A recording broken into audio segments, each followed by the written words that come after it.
In this video, I'm going to show you how to fix FIFA mobile app not opening or working. So the first solution you can try is to try update your FIFA mobile app on your Play Store.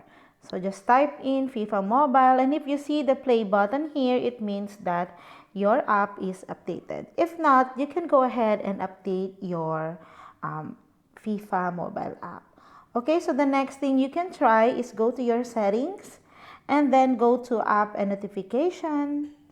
In here, you can tap on see all apps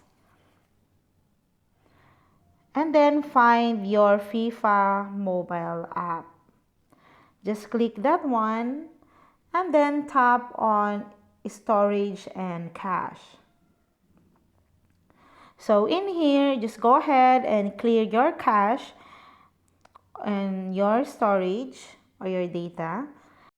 So after clearing the cache and the data, this will definitely fix the problem because it will unlock all the necessary files from the FIFA mobile.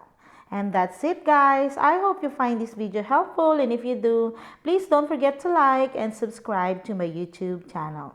Thank you for watching.